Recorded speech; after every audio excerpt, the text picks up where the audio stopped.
Olá!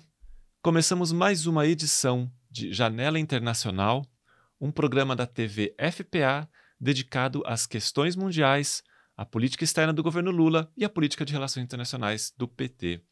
Esta edição está sendo gravada no dia 18 de agosto, segunda-feira, por volta das 10 horas da manhã, mas só irá ao ar no dia 20, na quarta-feira, a partir das 15 horas. O programa de hoje terá, excepcionalmente, só duas partes, este editorial que eu vou fazer agora, e será seguido de uma conversa com o companheiro Marcos Sokol, dirigente nacional do PT, sobre a viagem aos Estados Unidos para a Convenção dos Socialistas Democráticos da América, o DSA, que foi gravada no dia 14 de agosto. Dando início, aqui no Brasil, em continuidade aos diálogos com os governantes dos países do BRICS para tratar em conjunto das tarifas impostas pelos Estados Unidos, o presidente Lula conversou com o presidente chinês Xi Jinping no dia 11 de agosto. Durante a conversa, a China apoiou o Brasil na defesa da soberania nacional e contra a guerra comercial de Trump. Xi Jinping enfatizou que todos os países deveriam se unir para rejeitar práticas como essas e destacou que o BRICS constitui uma plataforma fundamental para fortalecer o consenso entre as nações do Sul global. Lula indicou que o Brasil está disposto a intensificar a comunicação e a coordenação com a China em fóruns multilaterais a fim de combater a hegemonia unilateral e proteger os interesses comuns das nações emergentes. A reunião entre o ministro da Fazenda, Fernando Haddad, e o secretário do Tesouro dos Estados Unidos, Scott Bessent, inicialmente marcada para o dia 13 de agosto, foi cancelada pela parte estadunidense sem previsão de uma nova data. A justificativa apresentada foi a falta de espaço na agenda, o que soa estranho, quando Bessent já havia informado essa reunião até para a imprensa.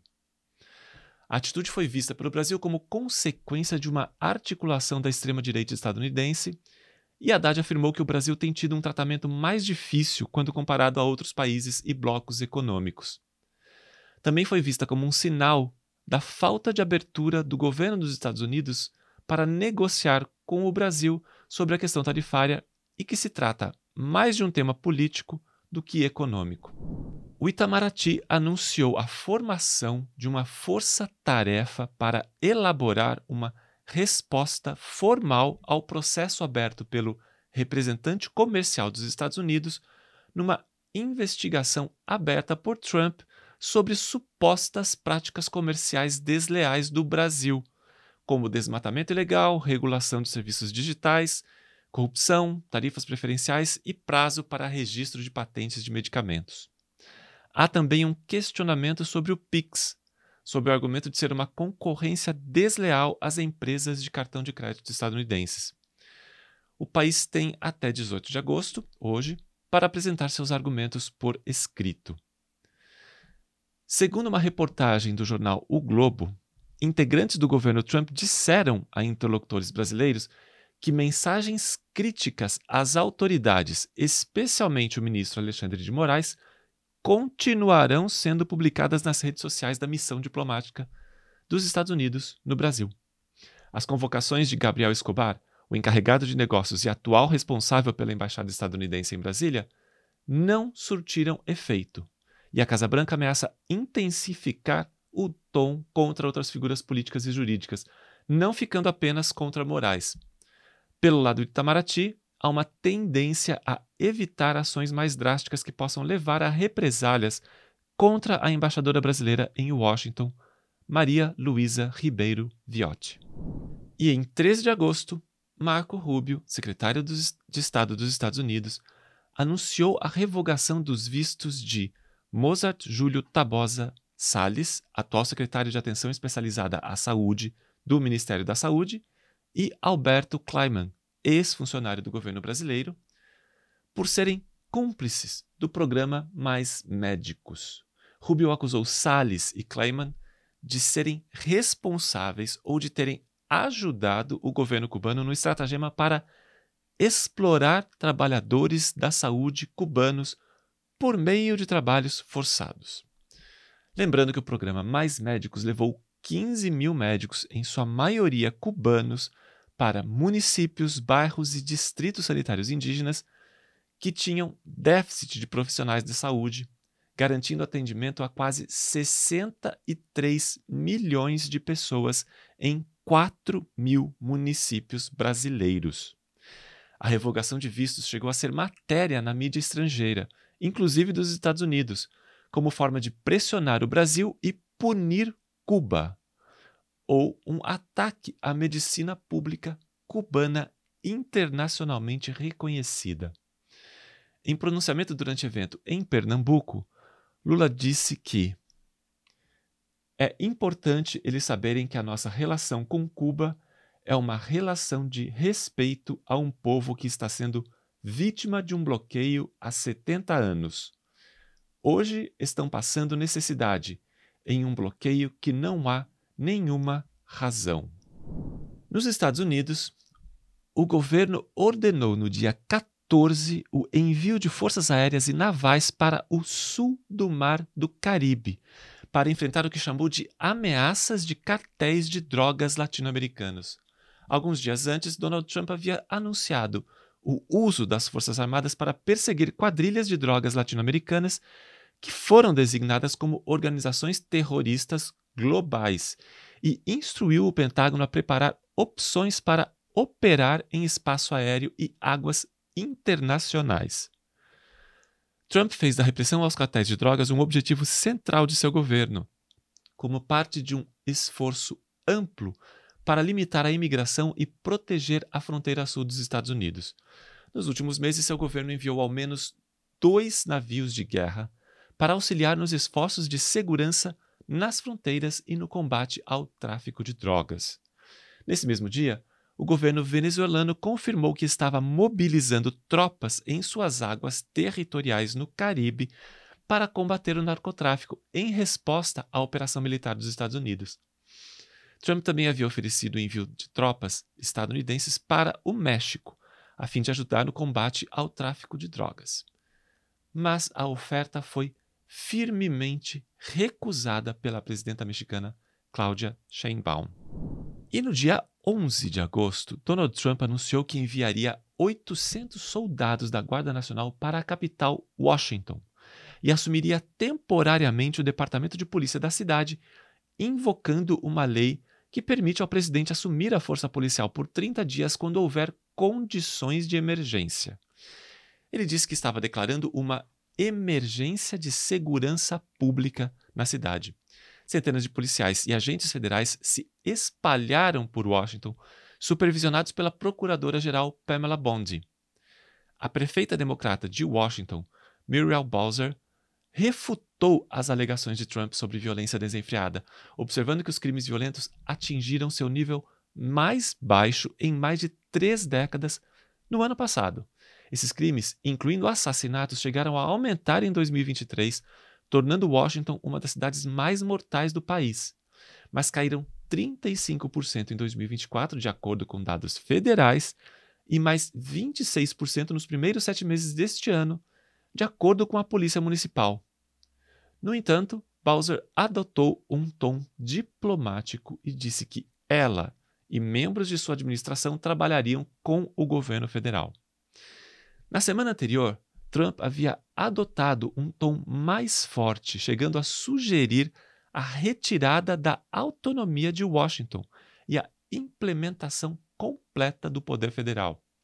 O Distrito de Colômbia, onde fica Washington, opera sob a Lei de Autonomia, que concede ao Congresso do país a autoridade máxima, mas permite aos moradores eleger um prefeito e um conselho municipal, que seria equivalente à nossa Câmara de Vereadores. Trump também prometeu remover os acampamentos de moradores de rua, sem fornecer detalhes sobre como ou para onde seriam transferidos. Como o governo federal possui grande parte dos parques de Washington, ele tem autoridade legal para remover os acampamentos de moradores de rua nessas áreas, como fez Joe Biden em seu mandato.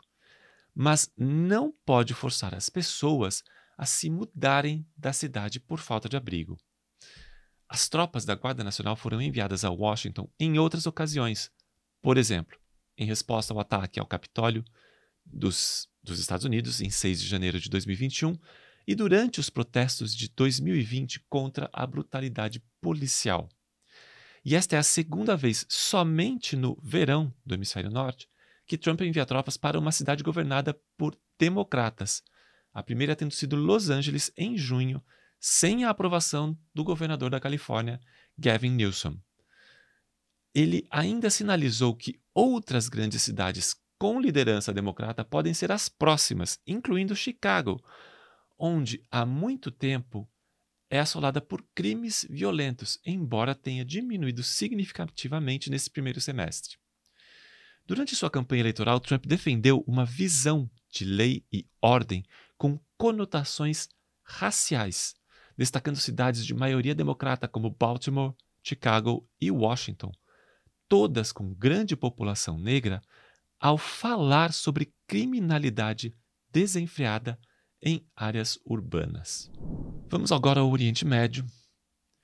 Um plano para tomar o controle de Gaza pela força foi aprovado pelo exército israelense no dia 13 de agosto, mas nenhum cronograma foi especificado para essa operação.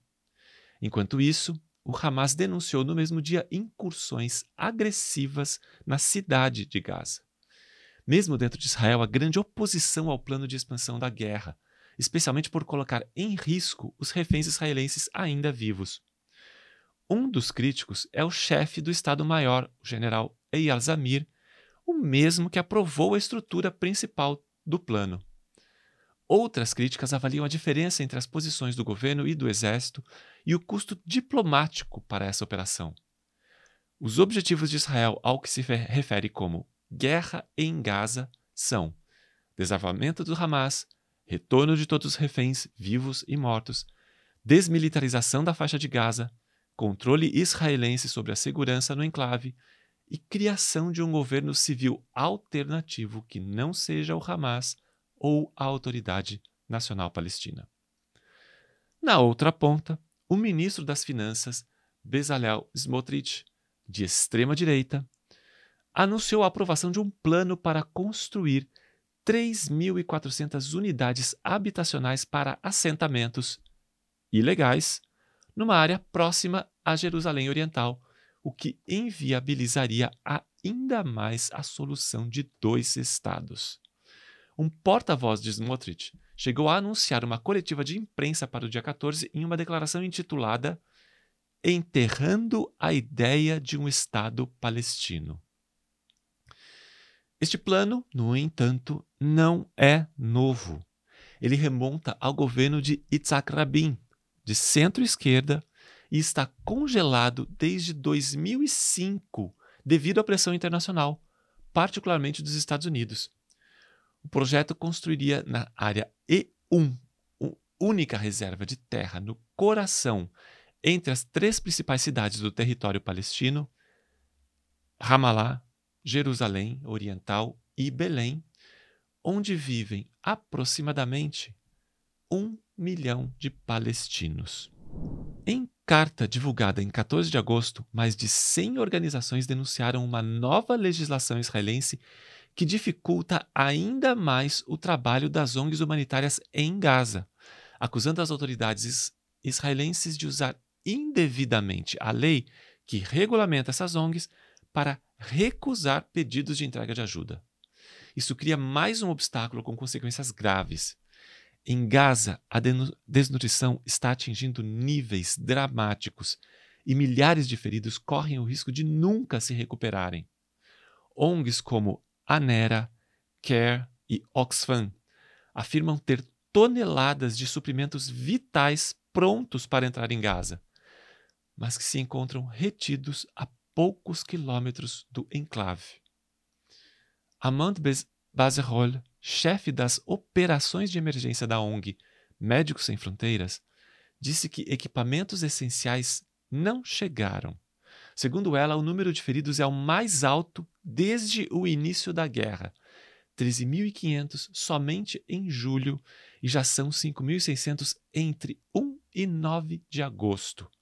E a situação é agravada pelas dificuldades na entrega de ajuda. As pessoas famintas em Gaza podem ter que encarar mais um problema: a síndrome da realimentação, que pode ocorrer quando pessoas desnutridas retomam a alimentação normal de forma muito rápida.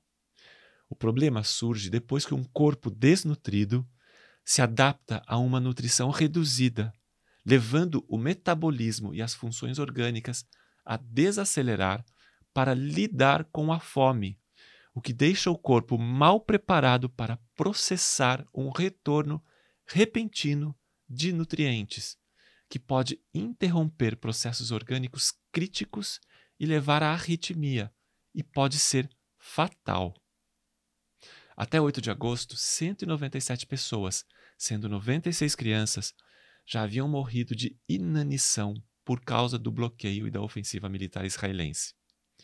Segundo monitores de saúde apoiados pela ONU, cerca de 100 mil mulheres e crianças palestinas enfrentam desnutrição grave e 1/3 da população, de 2,1 milhões, não come há dias. Na noite de 10 para 11 de agosto, uma tenda que abrigava profissionais da imprensa, localizada em frente ao portão principal do hospital Al-Shifa, foi deliberadamente atacada pelas forças israelenses, matando 5 jornalistas da rede Al Jazeera e um ligado à ONG Repórteres Sem Fronteiras. Israel afirmou que o ataque foi deliberado e visava o jornalista Anas al-Sharif, acusado de ter ligação com o Hamas, a ligação prontamente negada pela Al Jazeera. Em seu último vídeo, al-Sharif disse: "Nunca hesitei em transmitir a verdade como ela é, sem distorção ou deturpação, esperando que Deus testemunhasse aqueles que permaneceram em silêncio, aqueles que aceitaram nossa matança e aqueles que sufocaram nossa respiração. Nem mesmo os corpos mutilados de nossas crianças e mulheres comoveram seus corações ou impediram o massacre ao qual nosso povo tem sido submetido há mais de 1 ano e meio." A rede Al Jazeera condenou os assassinatos e classificou a ação como mais um ataque flagrante e premeditado à liberdade de imprensa. Desde outubro de 2023, Israel acusa regularmente jornalistas palestinos em Gaza de ligação com o Hamas, buscando desacreditar suas denúncias pelos crimes praticados pelas forças israelenses no local. Mais de 200 profissionais de imprensa já foram mortos. E finalmente, nesse dia 15 de agosto, ocorreu o aguardado encontro entre os presidentes Donald Trump e Vladimir Putin na base de Elmendorf Richardson, em Anchorage, no Alasca. Esta foi a primeira viagem de Putin a um país ocidental desde o início do conflito na Ucrânia. A conversa durou apenas 3 horas, seguida de breves declarações à imprensa, sem direito a perguntas. Putin iniciou a coletiva reconhecendo que as relações entre Estados Unidos e Rússia sofreram nos últimos anos e que uma reunião entre as duas nações já deveria ter ocorrido há muito tempo. Observou que o encontro foi um ponto de partida para a resolução de disputas e para consertar os laços entre os dois países. Já Trump começou seus comentários dizendo que sempre teve um relacionamento fantástico com o presidente Putin, mas que foi impedido por investigações. Disse que o encontro foi extremamente produtivo e os dois concordaram em muitos pontos, mas admitiu não ter obtido nenhum acordo.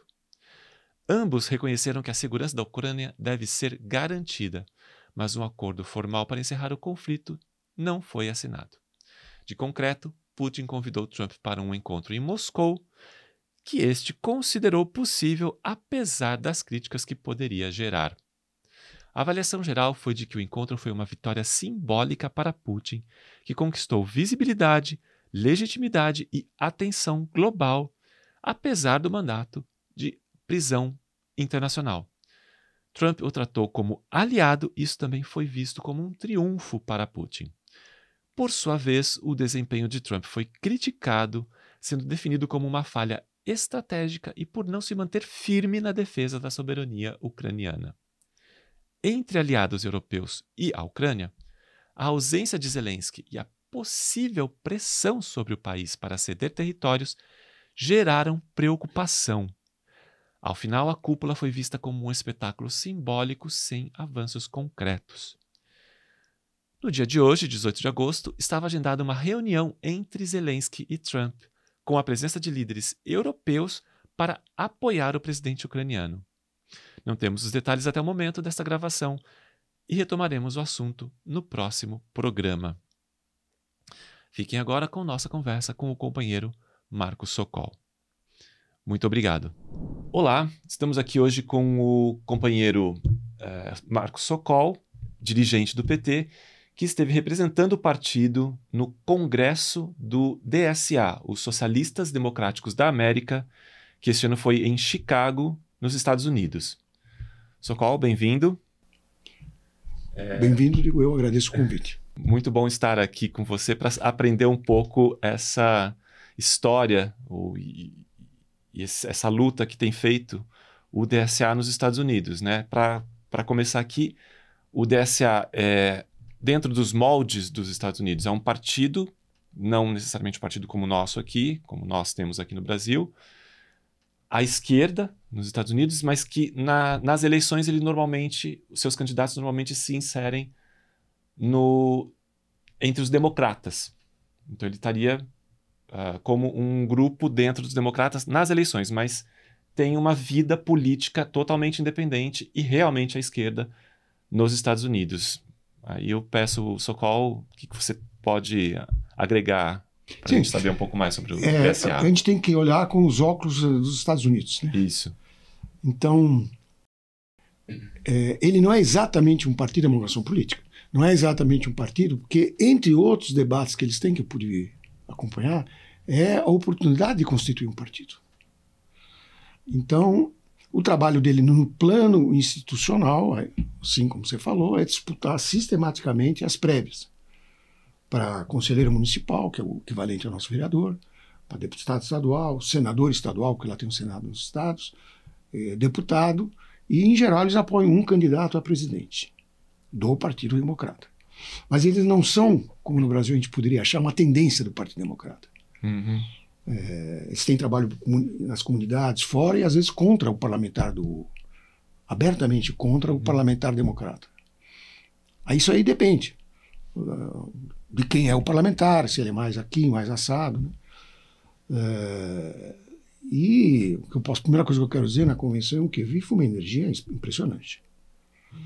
1.300 delegados, eu não tive acesso às estatísticas, mas assim, eu acho que ali 2/3, se não mais, não tinha 30 anos. E são pessoas muito jovens já com alguma experiência.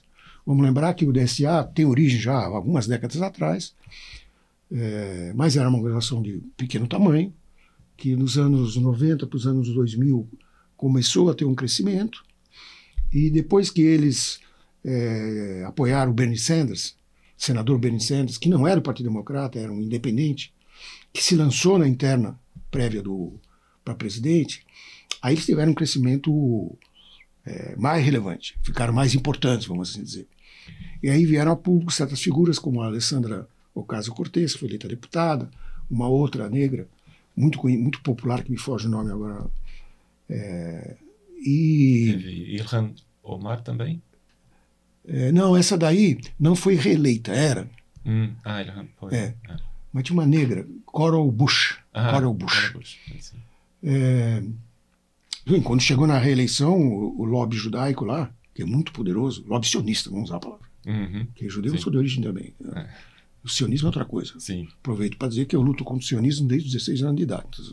Tem história. Tem lugar de fala. Tem uma história aí. Mas eles são muito poderosos, né? Um negócio chamado AIPAC. Então eles investiram bilhões para derrotar os candidatos ligados ao DSA, que às vezes nem eram membros do DSA, que eram apoiados preferencialmente pelo DSA, mais à esquerda, em favor de outros mais conservadores, mais ligados ao establishment democrata. E isso evoluiu para que, então, na última eleição, na última primária, eles fizessem uma campanha, começou espontânea, depois cresceu, um movimento chamado Uncommitted, que ao pé da letra significa o sem compromisso, o descompromissado. Porque lá a cédula tem Biden, depois virou Kamala, e um outro lá, ou sem compromisso, uncommitted, que é uma espécie de voto nulo para dentro. Não apoio nenhum dos dois. E vários desses uncommitted foram eleitos delegados para a Convenção Democrata, que é uma particularidade lá. O delegado é eleito na base. Ele é eleito, vamos dizer, com uma decisão de apoiar fulano. O mandato não é imperativo, ele pode mudar. Ele pode não apoiar ninguém e ir lá, e eventualmente ser ganho por alguém lá, ou não. É bastante frouxo, vamos assim dizer, o sistema. Esse movimento Uncommitted fez, se eu não me engano, 700 mil votos internos. E alguma coisa como 100 mil só em Michigan, que é onde tem a concentração palestina maior e mais radicalizada, né?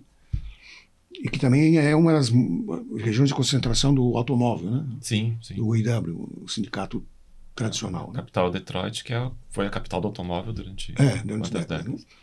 E, então, no plenário, esses 2/3 dos jovens que eu falei, era um pessoal que é produto dessas últimas campanhas. Aí eles tiveram um crescimento vertiginoso. Depois do Bernie Sanders. Eles cresceram com o Bernie Sanders, ganharam uma visibilidade porque o Bernie Sanders é pessoa conhecida. Mas depois disso, eles desembestaram, assim falar. Hoje eles têm 80 mil filiados. É o maior partido socialista da história dos Estados Unidos. E olha que teve partidos com alguma influência na virada do século XIX, nos anos 30, por causa da depressão, né? Mas nada comparável à influência que eles têm. Agora, é um partido em construção. Mesmo se ele tem algumas décadas de história, mas essa configuração é um partido que tem tendências, que eles chamam de caucus. Que, como na Inglaterra, um modelo que dentro de um partido tem agrupamentos. Sim. Parlamentários, em princípio, lá não precisa ser parlamentar. Na Inglaterra precisaria. E se disputam. Parece os congressos do PT dos bons tempos, na minha opinião. A maioria perde votação por 40 votos, ganha por 200, sob 1.200. Então, não é que não tem direção, tem, mas os delegados pensam a cabeça deles, tem disputa. Até porque eles são eleitos diretamente do chapter. Então, não são delegados de Michigan, são delegados do chapter de uma cidade onde tem chapter, capítulo, né? Seção, diretório, é o mais comparável. Né? Seria o equivalente aos nossos diretórios aqui. Porque depois tem uma espécie de núcleo. Em alguns lugares tem, em outros não. Mas o chapter é a estrutura formal. Tá. Não é cartorial, porque nos Estados Unidos os sindicatos são personalidade privada, não recebe dinheiro do Estado, não presta contas do Estado. Compensação recebe dinheiro de bilionário. Não sei se é melhor ou pior, ou igual. Nós já passamos pelos dois casos, né? Bom, e eles têm uma abertura para o mundo, isso é a segunda coisa que eu queria dizer. Teve uma comissão internacional no começo e uma comissão internacional entre as comissões finais, nas comissões finais tinha várias comissões por tema, né? Tinha uma de meio ambiente, ou de ecologia, como vocês preferem chamar, uma de sindical, uma para os migrantes e a Palestina, ou seja, temas internacionais, que foi onde eu participei. Mas isso foi nas extremidades do Congresso. Depois teve um plenário, que devia ter metade dos delegados, sobre a luta contra o fascismo, que era nessa mesa que eu fui convidado. E ainda me escalaram para a segunda mesa, que é a discussão de emendas, onde eles fizeram questão de mesclar com intervenção de delegados internacionais e questionamentos feitos por delegados. Olha, então, uma coisa totalmente interna, mas aberta para o mundo com grau... Isso tem a ver com o imperialismo norte-americano, né? A gente, os ortodoxos, nós dizemos que o imperialismo ele integra, como o Império Romano, né? Na sua decadência, ele integra os problemas do mundo. Sim. Está metido em tudo passa lá. E, bom, em particular, os latinos, portanto, as expulsões, o México, a América Latina, e inclusive agora as taxas, que vem um passo mais, e antes a Palestina, que é o Oriente Médio, para não falar do Zelensky, a guerra com a Rússia. Então, eles não têm como fazer de conta, entende? que não é questão de solidariedade assim no sentido justo da palavra, né? Que você cria uma moção de solidariedade, a luta do povo, sei lá, do Sudão, né? Não, o seu governo está metido. São as armas dos impostos que você paga. Faz parte do dia a dia deles. Então, e aí vem os cortes das despesas públicas por causa do esforço militar, né? Ou corte ou contenção, né? Lá é mais contenção, o corte é mais propriamente na Europa. Sim. Mas lá tem contenção de certas áreas, não se investe mais, porque só se investe em teve alta corte tecnologia. Agora com o Trump também. Sim, né? o último orçamento bilionário dele, a maravilha, assim, mesmo, como ele falou. Ele teve cortes mesmo, é verdade. The Big Beautiful, uma coisa assim, né? Orçamento maravilhoso. É. Então isso dá também, eu acho, está criando uma geração com uma consciência política muito, muito aguçada. Não tão presa. O americano, eu já estive nos Estados Unidos 2 vezes.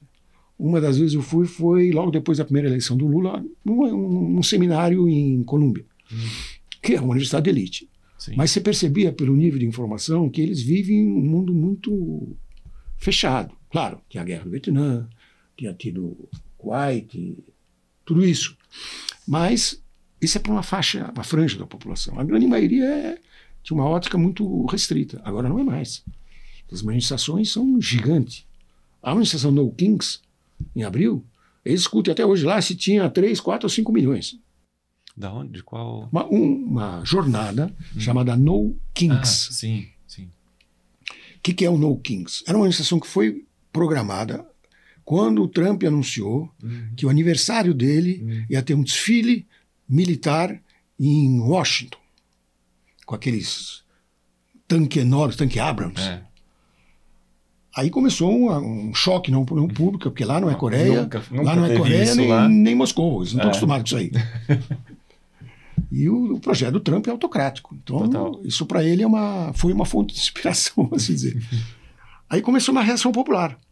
E marcaram, para algumas semanas depois, uma manifestação que é No Kings, quer dizer, 100 reis. Isso. Que foi a segunda grande manifestação que eles tiveram esse ano, né? Foi a maior que teve. Teve uma outra de latinos, que foi a explosão de Los Angeles. Se é essa que você está se referindo. Não, antes dela. Eles tiveram... Essa foi localizada em Los Angeles. Mas antes eles fizeram a primeira manifestação... um dia nacional, pode ser que eu não esteja me lembrando. Mas o No Kings eu acompanhei outro tema. Direito. Foi marcado por uma coalizão de organizações de todo tipo. Teve 1000 localidades. Sim, é verdade. Antes teve uma em 500 localidades. Tem razão. Isso. Essa segunda, e se discute até hoje se tinha 3, 4 ou 5 milhões participando. Bom, tudo bem que o país tem 300 milhões de habitantes, mas 3, 4, 5 milhões, pensa em escala do Brasil. Não, as diretas, é algo equivalente. Né? Ainda mais considerando que hoje em dia as pessoas não vão mais tanto às ruas, né? Porque tem as redes sociais. Vão mais pelas redes. Mas, então quando você vê... Nos Estados Unidos você tem um questionamento dessa evidência. Sim. Porque nunca o povo teve tanto dentro das redes quanto hoje. E você percebe, as votações, muitas delas, as que eram lá fazer por contraste, eram feitas na maquininha, na convenção. E a vida social, o pouco que eu pude circular, eu vi o grau de digitalização da vida. Não é tanto quanto na China, mas é muito. Então, nunca teve tanta gente dentro das redes, mas nunca teve tanto ato de rua. Exatamente. Porque o ato de rua... não é que eu seja ortodoxo, clássico, é que é uma demonstração de uma relação de forças que, via fake news, você pode inventar o que você quiser.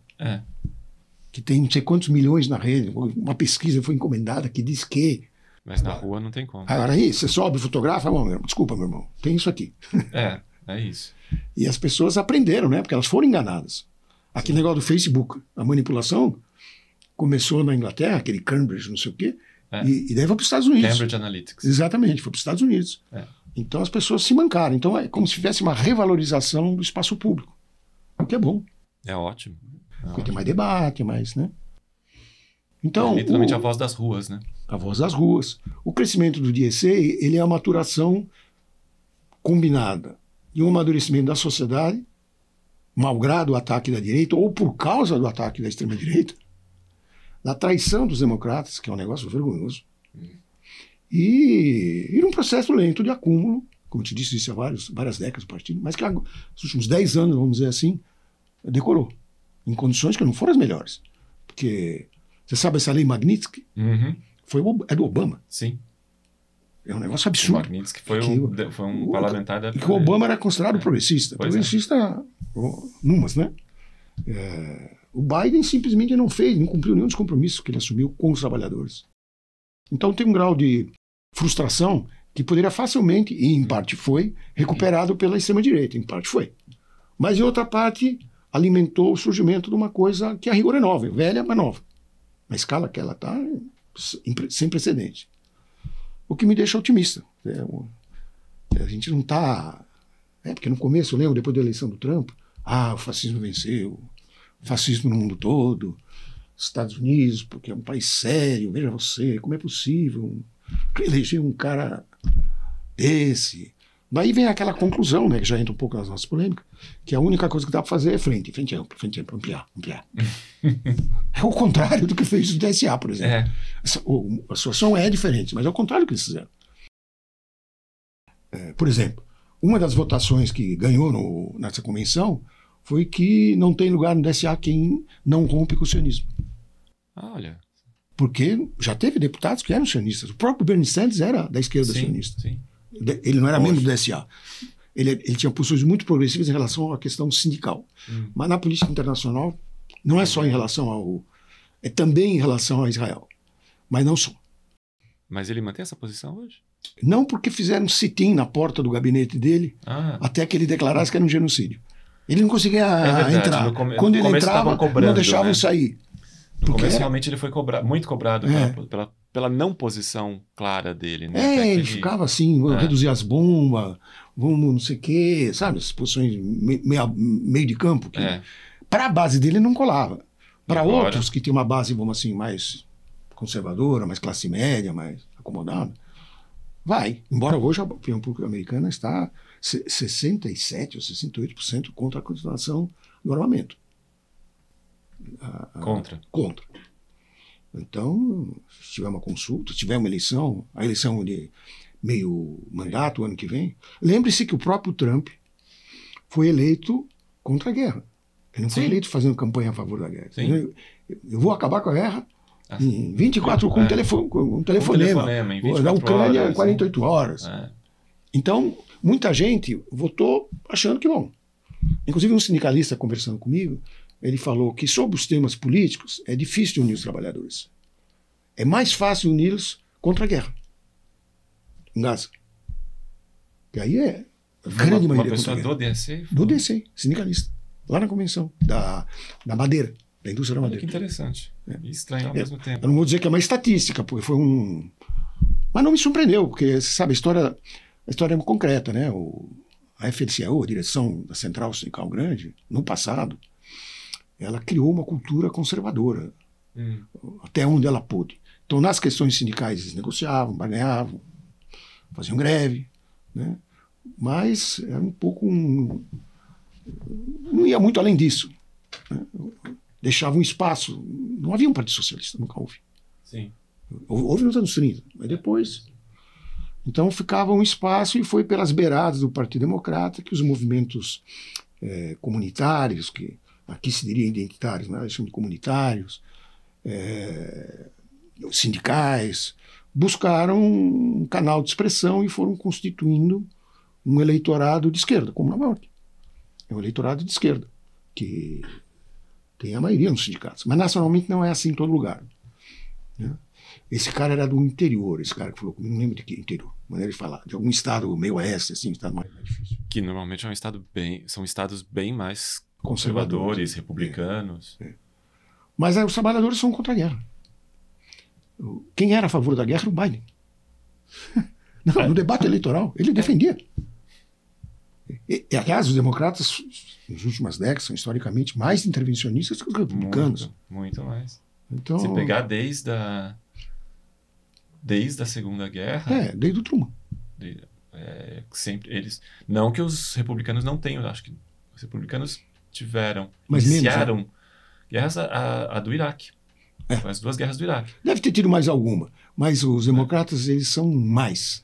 Os cientistas políticos põem a causa disso porque houve uma troca de sinais, né? No começo existia partido, estados onde os republicanos eram de esquerda, ligados aos sindicatos. Originalmente eles eram...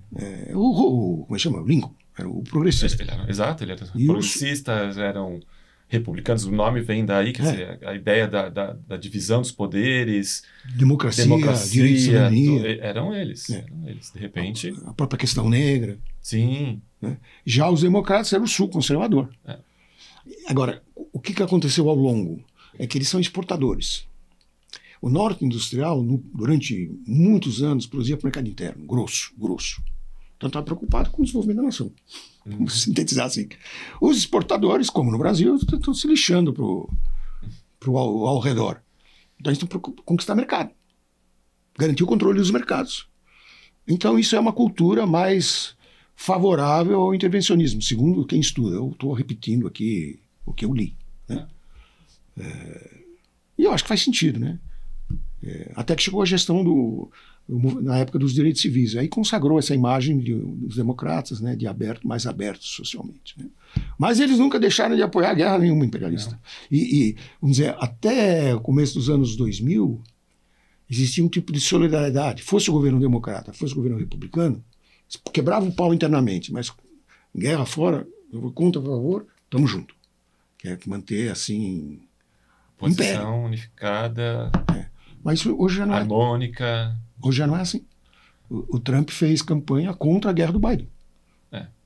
Contra o apoio ao Zelensky. Contra o apoio bem contra o apoio, para moderar o apoio e acabar com a guerra de Israel, em Gaza. Isso não era tradição americana. É um tipo de dissidência que não existia. A coesão da classe dominante pedia outro comportamento. Mas como existe uma crise do capitalismo, né, ninguém fica imune, nem o coração do império. Né? E a imagem maior... Principalmente o centro, né? A imagem maior é que nós temos um socialista, o Zoran Mubani, que ganhou a prévia. E em Nova York já faz algumas décadas que quem ganha a prévia é eleito prefeito. Então nós temos virtualmente, né, a menos que ele seja assassinado, Deus que ninguém me ouça, Cuidado, a menos que o Trump invente sei lá o quê. Um golpe em Nova York, né? Bom, ele já fez em Washington. Mas Washington não é Nova York. Então, mas quem, claro, o perigo existe. A eleição agora é começo de novembro, não é ano que vem, ainda bem, é já. Então nós vamos ter um prefeito socialista na capital do capital. Socialista e, no caso, Estados Unidos, de origem, né? Filhos de imigrantes, muçulmano. Um muçulmano assumido. Né? E militante do SA. E ainda correu às redes aquela fala dele quando perguntaram qual a sua primeira viagem internacional. E ele falou, ficar em Nova York. Eu sou eleito para trabalhar por Nova York, por que eu vou viajar para o exterior? E todos os outros candidatos unânimes falaram, Israel. A resposta foi inteligente, porque se ele dissesse que ia para a Palestina, ia provocar um tipo de ruído que não precisa. Basta os outros se exporem. E é interessante, porque eles perguntam para o prefeito que vai ser eleito, quer dizer, para os candidatos, qual a sua primeira viagem internacional? É prefeito. Ele não representa o país. O que ele pode fazer em favor de uma coisa ou outra como prefeito? Bom, a propósito, a pauta dele, quando ele foi eleito, é muito forte, como reformismo bem de esquerda. Também você não vai fazer revolução pela urna, mas a pauta dele é muito boa. Vamos dizer que a gente pode assimilar coisas que a gente busca no Brasil, a tarifa zero geral, em Nova York, que não é. É o congelamento dos aluguéis. Lá tem uma lei de moderação de certos imóveis sociais, entre aspas. Então, agora ele propõe um congelamento dos aluguéis. A cultura dos Estados Unidos isso é um absurdo. Porque na Europa, nos países nórdicos tem, né? Tem. Mas nos Estados Unidos não, é o mercado. Depois, creche pública. Porque lá não tem creche pública. Em algumas cidades onde o movimento sindical, comunitário conquistou alguma coisa, mas na Europa não tem. Serviço social público, né? Saúde pública lá não tem. Não existe. A grande maioria é privada. E 2% sobre os bilionários. Que é... Olha, se ele fizer metade do que ele prometeu... Já é muito louco. Vai virar o avesso o país. E a questão... E ele foi exatamente na questão que hoje em dia pega muito forte na população de Nova York, que é da moradia, né? É uma questão muito séria lá. Muito sério. Aliás, eu vi no Muito sério. Congresso, já uma coisa que você me chamou a atenção agora, me fez puxar da memória, 2 intervenções de sindicatos de inquilinos, Olha, sindicato de inquilino. de 2 cidades diferentes. Que eu imagino, não tive oportunidade de conversar, mas imagino o que deve ser. Eles devem se reunir para discutir taxas, serviços da municipalidade, negociar com... Não deve existir um sindicato patronal de donos de... Ou, às vezes tem, não estava lá. Talvez né? eles podem impor, né? Se eles fazem pressão sobre a Câmara com uma Sim. pauta, quem sabe os outros têm que se organizar agrupar para também. negociar uma pauta. Mas, enfim, de toda maneira, é um movimento de auto-organização da sociedade que a gente só pode ver com simpatia, né? Tem no Congresso diferentes formas de organização, né? Trabalhadores urbanos e rurais também, Uhum. sobretudo nessa área de latinos. Só para tirar dúvida, tinha um grupo representando os trabalhadores rurais mais ligados... Não, um dos delegados que tomou a palavra, para ser concreto, estava com a camiseta escrito La Cosecha, Uhum. a colheita. Sim. Aí ele fez uma intervenção falando do problema dos trabalhadores rurais migrantes, rurais. Certo. E não era do Novo México. Pela cara do sujeito, depois eu fui conversar com ele. Porque nós estamos trabalhando muito essa questão dos migrantes, em vista de uma conferência no México, pan-americana e tal. Mas eu fui conversar com ele, né?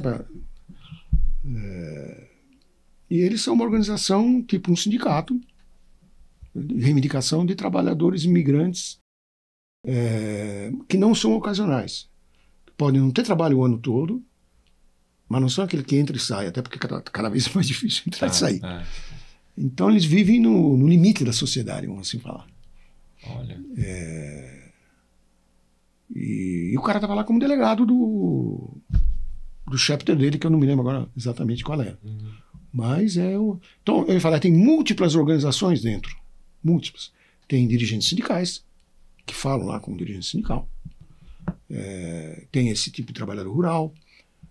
Tem organizações culturais, de juventude.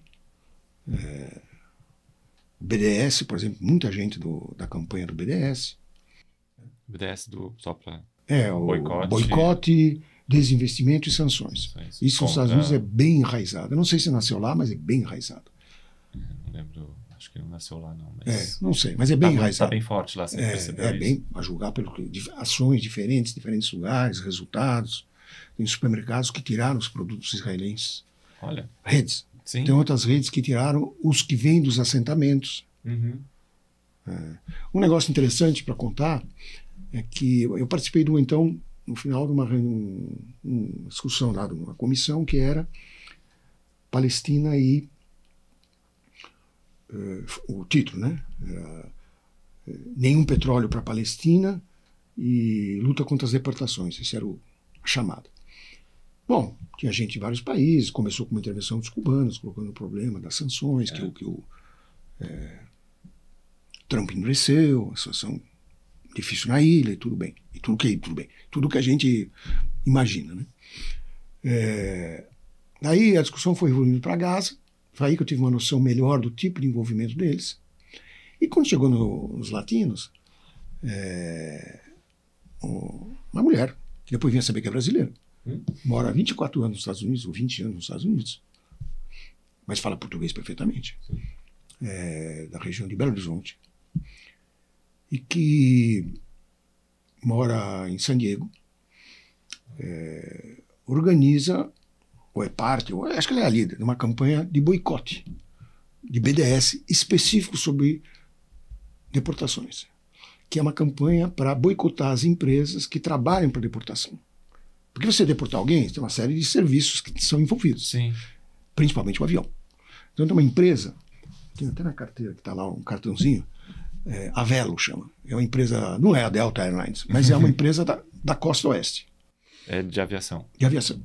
Chama Avelo. Avelo. Não sei a sigla o que é, mas é uma campanha. E ela é uma das principais que trabalha para deportar lá na costa oeste. Então eles começaram uma campanha de boicote a nível dos municípios.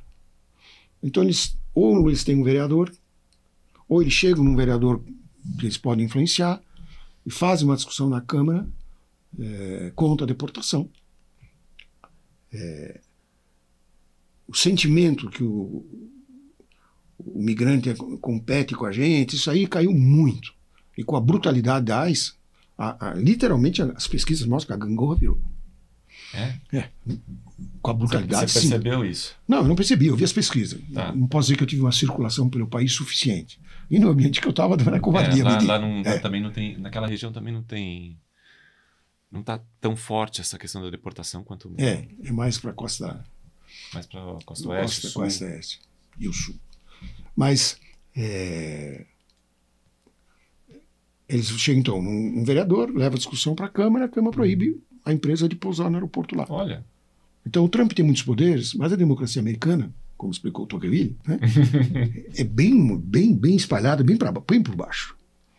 Então você pode militarizar Washington e ter uma cidade lá, como Portland, que era uma cidade tão pequena assim. Não, ao contrário, era uma cidade importante. O miolo dela na região são 500 mil habitantes. A Câmara, quem dirige lá, não tem a maioria absoluta, não tem a maioria relativa, mas dirige, é o DCA. Olha. É muito diverso. Sim. Aliás, eu conheci uma vereadora de Portland. Bom, enfim, voltando. Daí essa empresa, a Velo, já caiu, reduziu para 80% o faturamento dela em função dos boicotes em municípios. E na reunião que eu estava, disseram lá, quem aqui tem alguma cidade onde a Velo está presente? Nashville, Charlestonville, não sei mais uma outra cidade lá, aquelas cidades meio oeste. Então vamos. Falei, não, vamos. E essa companheira, chama-se Marília, né? Ela que pelo que eu entendi, ela é o pivô desse ramo do BDS, que é uma invenção. Então, é a criatividade dos jovens, entende? Ela é jovem? Tempo. Não, você falou que está lá. Em relação ao PT, é adolescente. Ela, se tiver 40 anos, sabe? Acho que ela não tem 40 anos. Então, as novas gerações, elas são naturalmente mais criativas, né? Tem um problema, vamos resolver. Vamos procurar um meio. Vamos criar um instrumento. Não tem instrumento? Vamos criar um instrumento. É isso. Porque eles já foram criados um pouco nessa cultura de não depender, não poder depender do governo, do público. Sim, né? Eles têm essa a ideia estrutura do Estado é muito descentralizada. Então... Aqui no Brasil a gente fica chocado quando ele diz que ele cortou 40 mil empregos, eu acho, 40 mil de educação, né? Mas não é o que faz a máquina andar. Entendeu? Claro que fazem um monte de coisa, vai parar, e com o tempo vai impactar. Sim. Mas no primeiro momento continua tudo funcionando. Tudo embaixo lá funcionando. As universidades não são federais. Exato. Quando são públicas, são porque são municipais. Públicas. Existem algumas. Parcialmente públicas, ou com muita bolsa, vamos assim dizer. Então, isso para o nível estudantil, o nível da saúde é praticamente a mesma coisa. Então, tem muita vida da sociedade, né, embaixo, que não passa pelo governo, embora muita coisa dependa de regulamentação do Congresso Nacional. Mas entre a regulamentação do Congresso Nacional, tem o bloqueio que pode ser feito no Senado estadual e na Câmara estadual. Muitas vezes tem conflito. Vamos lembrar, os Estados Unidos é uma união, né? Sim. Não de fachada, como o Brasil, né, que é um imperador. Lá nunca teve imperador. Eles falam no Kings lá literalmente. É história. É histórico, Aqui, você fala, bom, eu sou contra, mas vamos admitir que um século que a gente sofreu na mão de um, né, ou de dois. Né? Então lá é a história da democracia que vem de baixo, da união dos estados, o sistema eleitoral. A própria formação do país está envolvida dessa forma. Ela foi feita assim e tem um peso, não vai mudar. Eles têm isso, eles respeitam muito essa ideia da independência, inclusive dos próprios estados, né? Sempre foi aquela confusão. Bom, o Brasil era assim até Getúlio Vargas, né? A Primeira República era assim. Era a política dos governadores, como se falava, né? Não, você tinha, como é hoje nos Estados Unidos, você tinha o Código Civil, era por estado. Código Penal, era por estado. Se bem que o Brasil já foi diferente por causa do Império. A lei de terras, que num país agrário como o Brasil era, aquilo teve um papel normativo muito forte, muito forte. O latifúndio, a grilagem. Agora, Não dá para pensar nisso. Quer dizer, o Brasil nasce dessa forma unificada. É que quando vem a Primeira República, eles aí abre, tentam seguir o exemplo dos Estados Unidos. A Constituição, o Rui Barbosa escreveu nas coxas, numa reunião, literalmente sobre a coxa, com a Constituição Americana aberta, numa reunião no gabinete. E os outros militares lá, porque foi um golpe de Estado, né? Os outros lá dizendo isso aqui sim, isso aqui não, e depois ele deu uma ajeitada, era um jurista, ele dava forma jurídico, formal, né? Ele incorporou algumas coisas americanas, sim, verdade. E depois vem o Getúlio Vargas e reverte. Nos Estados Unidos, não. Nos Estados Unidos isso é tão...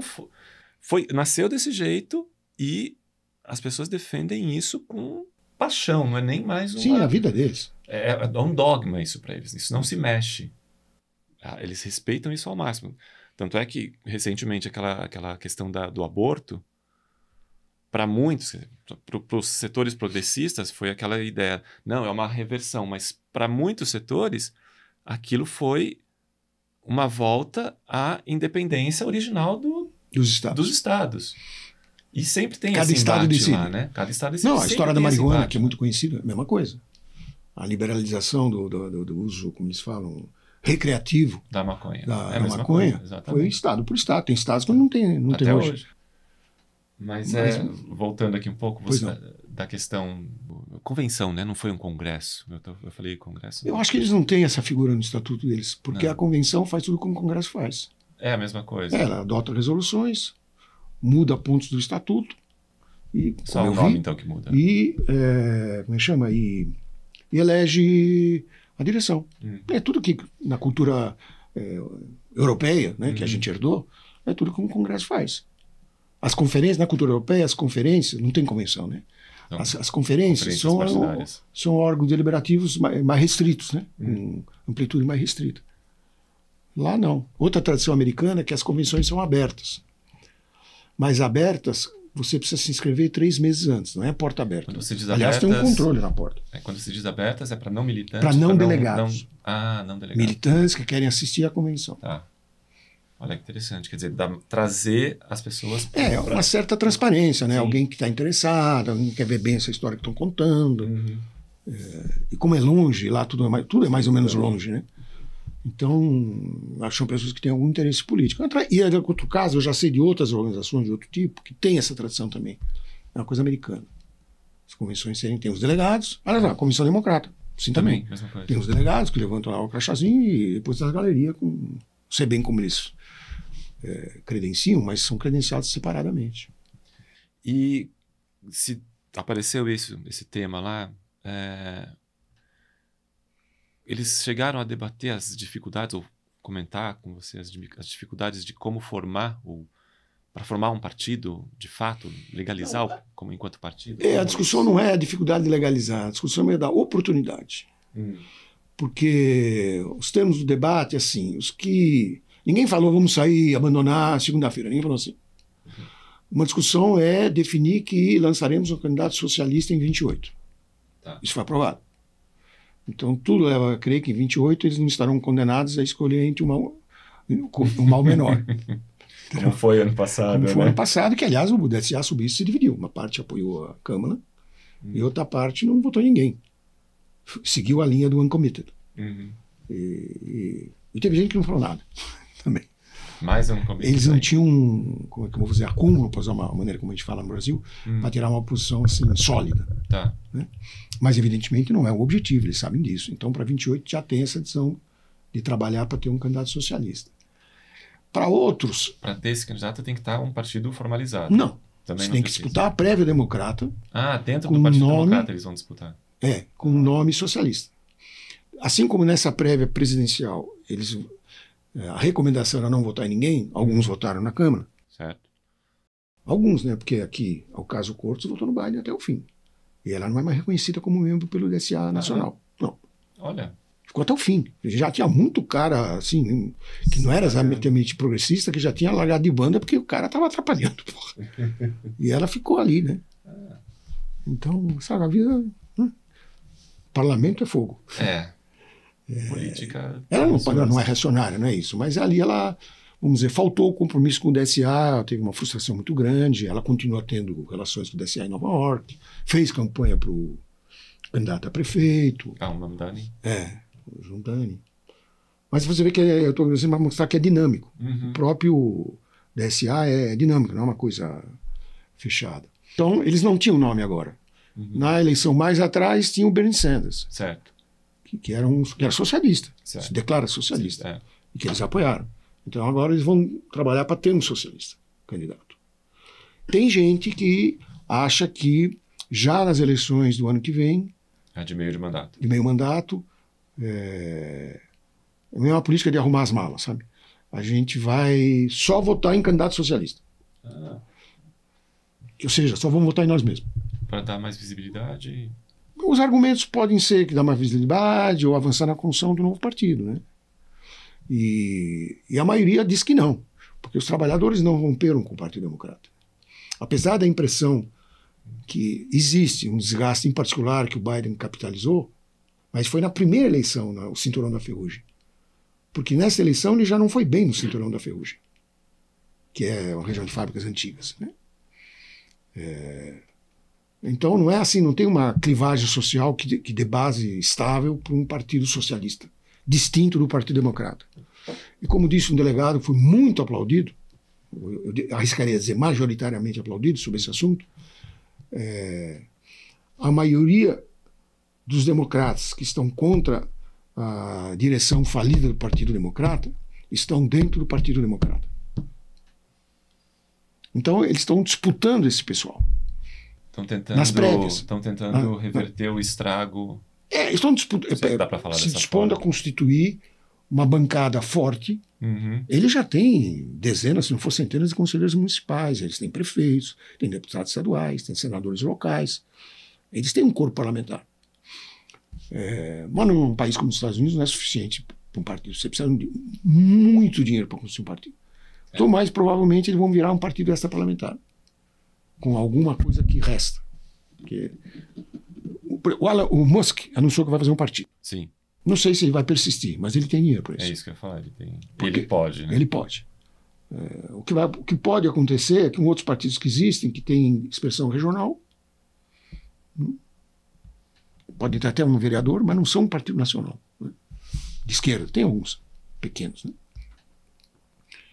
Então lá tem uma discussão em curso sobre qual é o momento de constituir um partido representativo, ancorado, que resgate vamos dizer, as expectativas que existem no Partido Democrata, ainda existem, né? Mesmo se tem uma decepção abissal com a atual direção. Mas aí aparecem setores, veja como é contraditório, aparecem setores, eu vi na imprensa, né? New York Times, um artigo de opinião, que não é editorial, mas é um cara importante, do editorialista, né, de opinião, falando que o Zoran mostra o caminho. Eu ia perguntar. Para sair no New York Times, deve ser uma coisa mais gente achando que podemos dar uma recalchutada, vamos assim dizer, prosseguir uns quilômetros, né, num caminho que está aberto, que é viável, que tem sustentação. Se ele não for sabotado, porque vai ter um problema, ele vai ser eleito, mas não sei se ele vai ter a maioria da Câmara, né, do lado dele. Para não falar da sabotagem federal e estadual, que essa aí certamente vai ter. Mas como tem uma grande autonomia os municípios, e, bom, Nova York tem uma arrecadação, né? Então Que ele não é nada desprezível. Né? Ele tem uma margem de manobra ali. Mas se não tiver maioria na Câmara, ele não tem margem de manobra. Ele vai ser encostado na parede, né? É uma aposta, né? Nesse caso específico, a gente vai ter que aguardar para ver o que um pouco mais para ver, talvez aguardar até para ver como que o próprio DSA e esse grupo dentro do Partido Democrata vai conseguir avançar daqui para frente, né? O Zoran Mandani pode ser uma que clareza eles vão experiência ter do que fazer e que capacidade eles vão ter, porque tem que ser realista, de se atraírem outros setores do Partido Democrata, não só jovens. Sim. E tem. Ainda mais depois do sucesso eleitoral, né? Aliás, tem uma segunda cidade, aproveito, fiquei sabendo lá, chama-se Minneapolis, que é uma cidade operária de grande tradição, nos anos 30 era uma das cidades insurretas, vamos falar, né? Contra a depressão, contra a exploração e tal. E eles ganharam a prévia lá em Minneapolis. Não está dado como Nova York, mas é uma grande chance de fazer o prefeito de Minneapolis. Olha, são duas cidades grandes. Minneapolis ainda está dentro do cinturão. Eu acho que sim, né? Se não está dentro do cinturão, está na beira ali. Está na beira, ali. Então, é o que eu te falei, o DSA conseguiu penetrar ou recuperar para os democratas áreas que os democratas, eles tradicionais, tinham perdido. Interessante, quer dizer, e a forma que eles têm de continuar crescendo acaba sendo através... Do porta a porta. Isso é interessante lá. Eu ia falar outra coisa, mas você introduziu uma coisa que é interessante lá. A militância. A militância do porta a porta, literalmente. Bater na porta das pessoas. Literalmente. Como ela chama? A Rashida, que está em segundo mandato, contou. No primeiro mandato, eu ganhei a primária por 900 votos. Ela não falou total, mas 900 votos, no contexto que ela explicou, foi por pouco. Ganhei só porque depois ela esmagou. Mas ela ganhou por 900 votos. Por quê? Porque nós visitamos 55 mil portas. Batemos em 55 mil portas. 55 mil é porta para burro. E isso não é profissional. Não, o DSA, eles têm arrecadação, tem algumas personalidades que dão dinheiro, mas não tem financiamento privado, né? É cotização e arrecadação para a eleição local, feita localmente, a maior parte. Bom, é só para deixar claro aqui que nos Estados Unidos não tem financiamento Não tem financiamento. Nenhum, zero. Tudo privado. Então é bater na porta dos... Inclusive a estrutura que o parlamentar dispõe é pequena. Sim. Não tem 40 funcionários, passagem de avião, gasolina, assessora de montão, não é assim não. É a democracia tradicional. Não sei se alguém aqui está nos ouvindo, teve a oportunidade de visitar o parlamento inglês, que é o fundador, né? Eu fui. O coitado do Jeremy Corbyn, na época, ele tinha uma saleta, um telefone e um assessor. Toda a estrutura dele é isso. Quem mora em cidades do interior tem trem. Tem direito paga trem. Transporte. Tchau. Então, como todo Estado, né, tem um mecanismo que o dinheiro que ele dá você tem que prestar conta. Obviamente. Os partidos são expressões da sociedade, não são outorga do Estado. Não faz sentido. Você mencionou a Rashida. A gente estava conversando antes, você falou que ela estava no Congresso. Ela fez o discurso de abertura. Ela fez o discurso de abertura. Tá? E o que você achou Ela instalou o Congresso no sentido político da palavra. O que você diz dela? Ela é uma pessoa de uma personalidade forte. A relação dela com a base tendo a comparar com o que eu conheço, né? Lula e Mélenchon, vamos dizer, em situações diferentes, que eu já vi falar para as respectivas bases. É desse tipo. Assim, de pele. E realmente a origem, a história dela, acho que eu estava comentando antes, ela falou no discurso dela, que é um discurso que, vamos dizer assim, vai revendo os pontos da plataforma que o DSA está desenvolvendo. Então, é uma abertura que é um discurso, vamos falar assim, de plataforma, programático. Né? Toca vários temas, direitos, cidadania, água, saúde. Né? E uma passagem que assim, me deixou bastante impressionada, ela fala assim, dizem para mim duas coisas, que gente da cidade dela dizendo que agora no No Kings, diz para ela, foi a primeira vez que eu protestei. Aí ela acrescenta, os sindicatos estão indo à luta e estão obtendo conquistas nos Estados Unidos e no México. E é verdade. Olha. Tem uma degradação dos salários, mas não das categorias organizadas. Essas estão progredindo, realmente. Tem reajuste de 40% que o sindicato não aceita. Escalonado em 4 anos, o sindicato não aceita. Faz greve. É uma força. Aí o comentário dela, há uma energia revolucionária no ar. Olha, que interessante. Não é a revolução, mas realmente você percebe que tem uma energia no país, que a convenção expressa. Depois tem uma passagem, que é essa que eu ia falar, na verdade, que ela diz assim, eles querem nos quebrar. Então eu fico me ironizando, ela está se referindo aos coleguinhas democratas no parlamento. Aí você fala, você é democrata? Democrata socialista? Socialista? Eu respondo assim, eu sou filha do UAW. Sou filha, no caso dos sindicatos metalúrgicos do ABC, vamos dizer assim. O equivalente. O grande momento da minha vida foi Exato. ver meu pai educar os 14 filhos.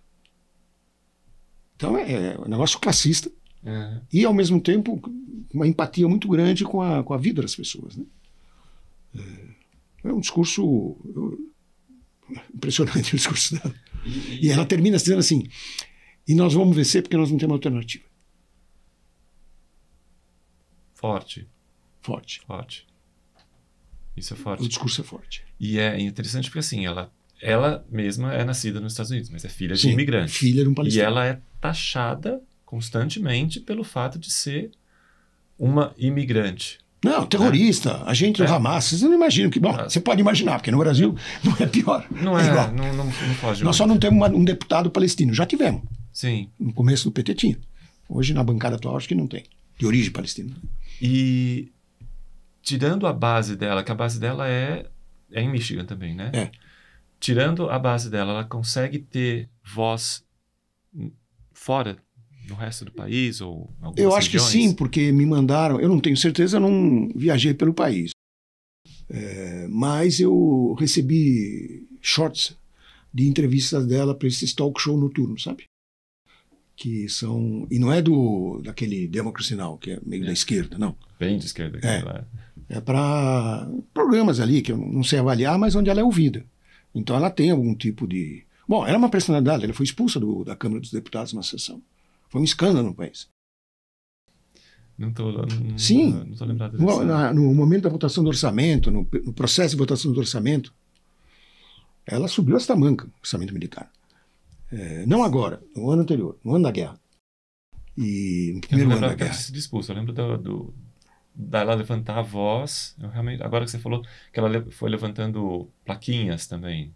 Não foi essa? Não, essa foi antes. Essa foi depois. Pode ser. Teve uma antes dessa, que ela foi... Teve um momento que ela foi expulsa da Câmara, da sala. Aí teve uma rebordosa, porque os democratas ficaram... Aí, no dia seguinte ela voltou, entendeu? E isso repercutiu muito, não é todo dia que se expulsa um parlamentar da casa, né?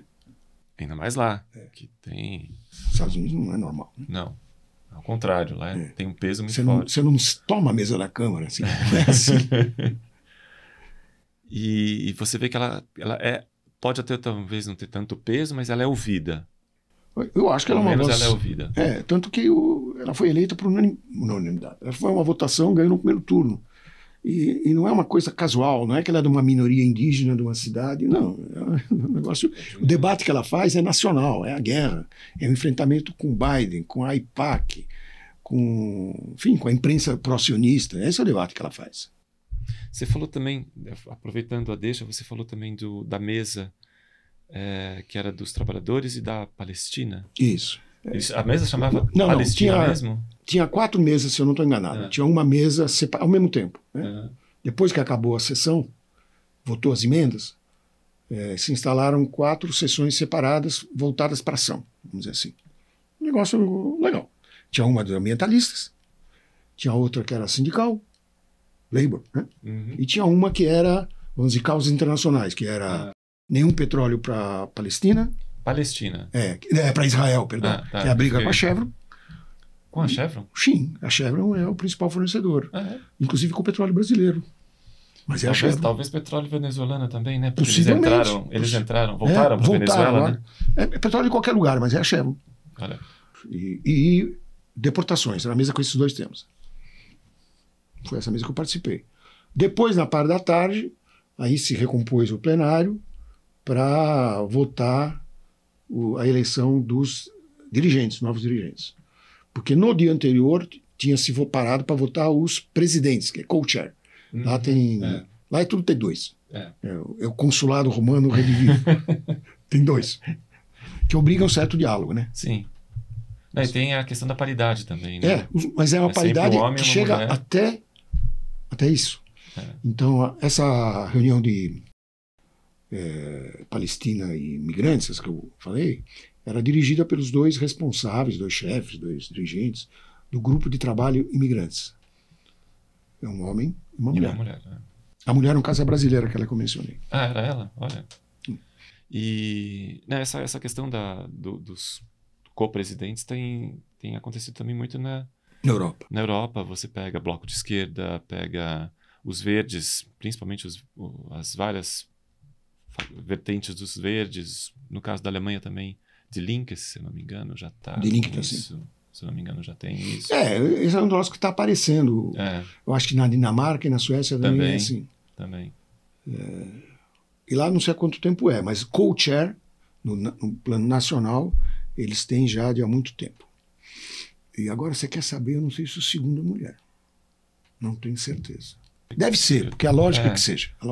A ideia é que era sempre que tivesse um homem e uma mulher. Eu conheci o homem, no caso. Sim. Que é um cara de origem bengali. Olha. Mas está nos Estados Unidos tem uma presença forte também de filhos de imigrantes. Tem, porque é o setor mais oprimido, né? Seja a nível de comunidade, seja a nível de trabalho, seja a nível de universidade, é o setor mais perseguido e mais oprimido. E é lógico que ele forneça assim, uma parcela desproporcional da tropa que constitui um partido socialista, que é um partido de esquerda, isso daí. A maioria da sala é branca, mas a quantidade de gente que é filho de imigrante, assim, quando se identifica pelo nome, né? Nem todos são azuis, né? Mas quando o cara fala o nome, você vê que é um nome de imigrante. Muito trans, homem trans, mulher trans, Olha que interessante. que eu pude reconhecer, ou quando subiu para falar, ou em uma fila qualquer, assim. Eu acho que eu tinha um quarto grupo, era LGBTQI, quer saber? Daquelas 4 mesas? Que eu falei 4, acho que tinha um que era LGBTQI. Acredito. Eu acho que a lógica que tivesse. Eles têm isso muito forte lá. Mas de mulher não tinha. Grupo de mulher não tinha. Que eu saiba, eu posso estar falando bobagem, vou até confirmar com a Jana, não tem uma direção de mulher à parte. Como é tudo como é tudo isso acaba tendo um efeito que é integrar a estrutura, né? Sim, automaticamente você senão incorpora. Senão você tem que organizar os homens aqui e as mulheres lá. Não faz sentido. Se tem que ter um homem e uma mulher por definição, então, por definição, nos chapters... Sim, já automaticamente já está incorporado. É interessante. Quer dizer, a voz feminina já está garantida. E tem um conflito a menos, né? Conflito de interesse às vezes tem, né? Sim, mas aí acaba, pode ser mais um conflito político. É mais negociado, é mais... Sim, tem vantagens. Eu vejo que tem vantagens. Sim. Nada contra as nossas mulheres, que é uma estrutura de mulheres. Mas acho talvez incorporar dessa forma. Talvez elas mesmas pudessem refletir se isso não seria uma solução, né? Talvez não uma solução, mas uma forma de avançar na linha da afirmação dos direitos da mulher. Eu acho que é uma forma, sim, com certeza, porque... Teríamos um Edinho e uma Edinha. É o caso. É que lá você vota em nomes, né? Você não vota em chapas. Então, como em alguns vários congressos sindicais são assim, né?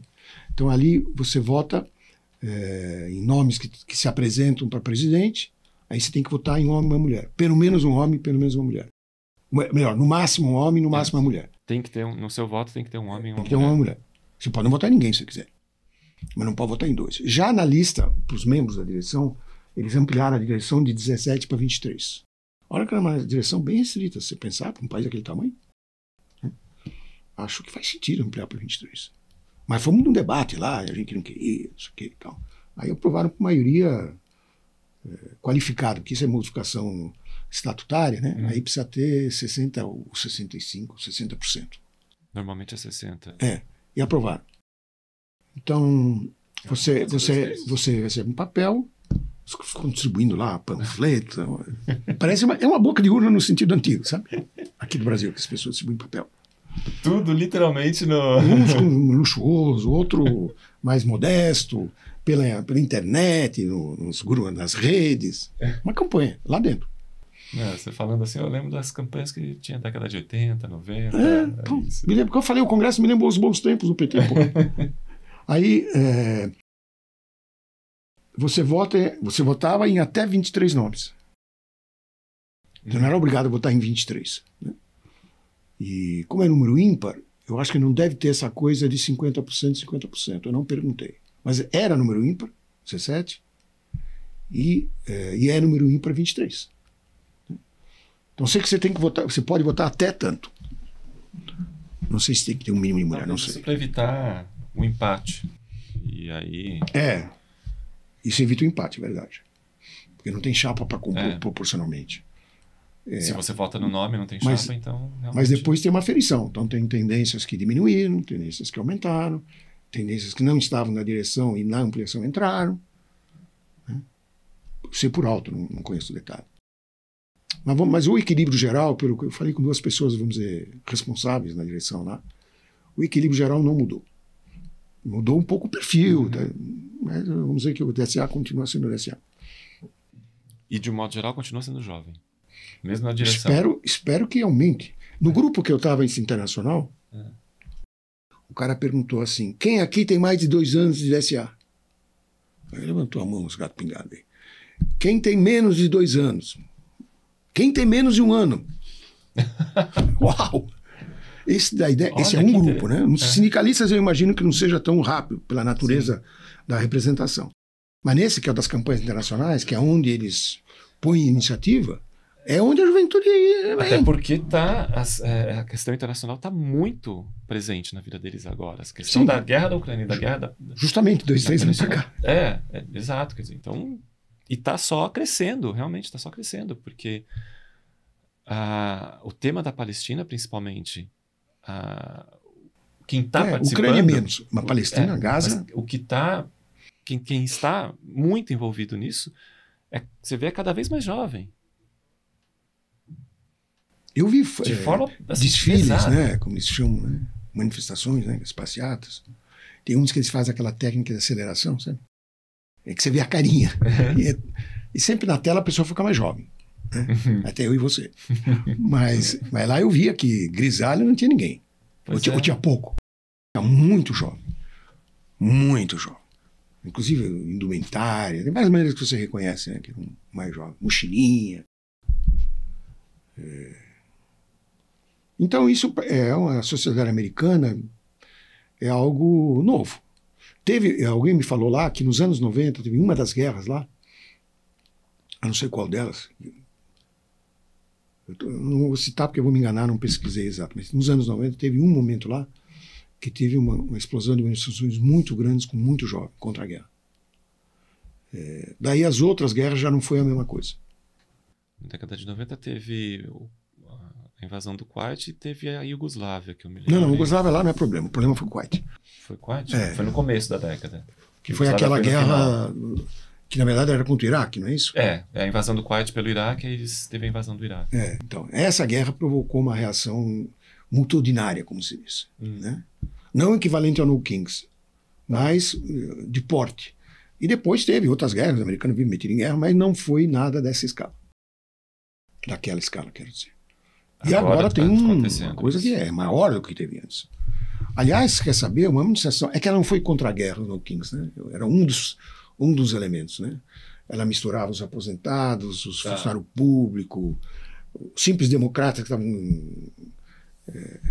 enrubescidos com o desfile de tanque lá em... frustração com os democratas, era todo um monte de coisa que alimentou a manifestação geral contra o presidente da República. Esse era o sentido, né? Então não era como na Guerra do Vietnã, que tinha uma causa. Aliás, para falar dos democratas, é só indo que você fica sabendo das coisas. Como tinha um mal-estar na opinião pública democrática, não necessariamente do partido, mas a opinião, inclusive tradicional, que parada militar em Washington, no aniversário do presidente, que faz coincidir com o aniversário das Forças Armadas, é dose, né? O cara vê a Coreia na frente, a Coreia do Norte na frente, né? Não é isso o American Way of Life, né? Não é esse. Aí teve uma reação na intelectualidade e tal, escrevendo artigos, não sei o quê. Eu tinha lido isso num artigo aqui, no New York Times, uma colunista lá, que não é possível, os democratas têm que reagir e tal. Lá eu fiquei sabendo o que foi que os democratas fizeram na Câmara, no Conselho da Câmara de Washington.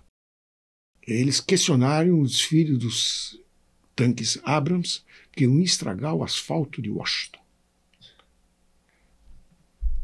Quer dizer, todos aqueles que não têm lagarta, aquelas rodas, tamanho, assim, tudo bem. Então, como não pode frustrar uma opinião pública que não está acostumada, que se sente violentada com um negócio desse? Literalmente não é tradicional, violência. É completamente... É literalmente uma violência. Para a cultura deles, então... Então você veja assim... que 3 meses depois, ele militariza Washington. É coincidência? Fala para mim.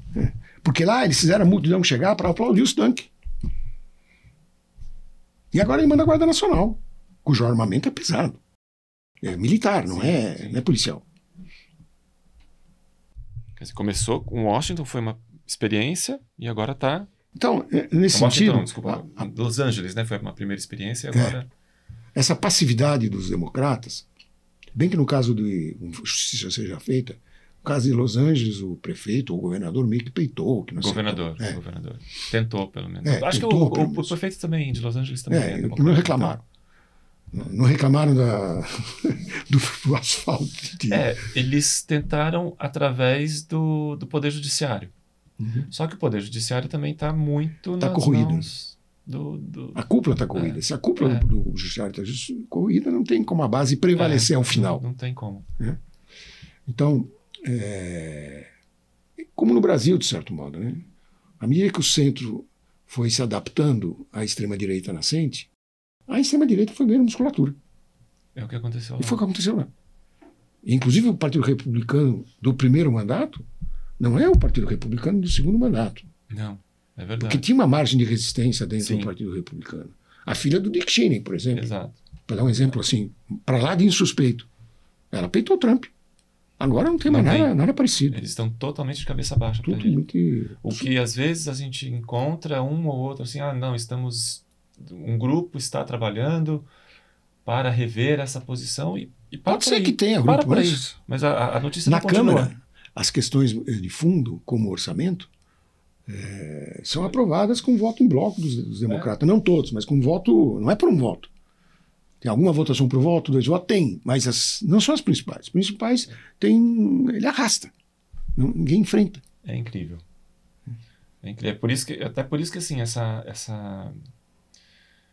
o surgimento de uma força como o DSA é urgente. O fortalecimento. O fato dele ter surgido, urgente já era. O fato dele ter surgido é inspirador. É inspirador e o fortalecimento dele que é urgente agora. Sim, claro. Porque alguém tem que. Tem que questionar o que está acontecendo ali. Bom, como é que você avalia, para finalizar aqui, essa última visão assim que você daria? Eu sou muito grato ao convite e ao apoio que o partido deu. Eu acho que essa experiência era importante.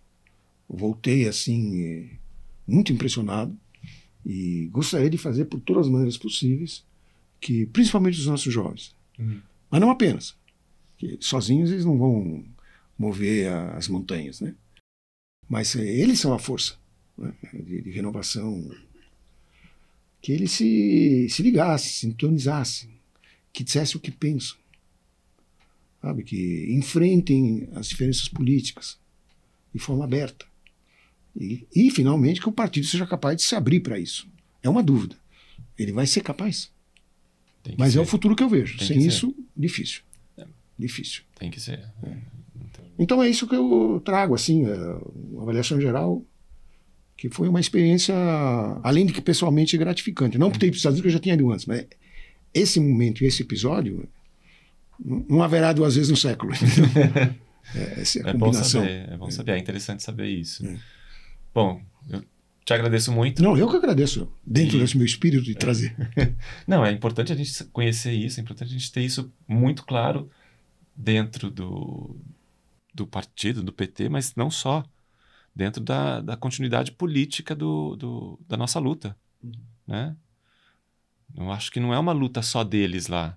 Não, se me permite interromper, o internacionalismo deles é vivo. Sim. Me lembro do princípio do PT, que na discussão plenária se discutia o que está acontecendo na Polônia. Na discussão plenária se discutia o que está acontecendo na Nicarágua. Tudo bem, a situação hoje não é a mesma, porque não tem nenhuma revolução nesse sentido. Sim, mas não falta assunto. O mundo continua aí. A globalização, os problemas são internacionais. O multilateralismo, continua tudo aí. A gente tem que se aprofundar nisso. Então, muito obrigado. Obrigado a você, Fábio. E...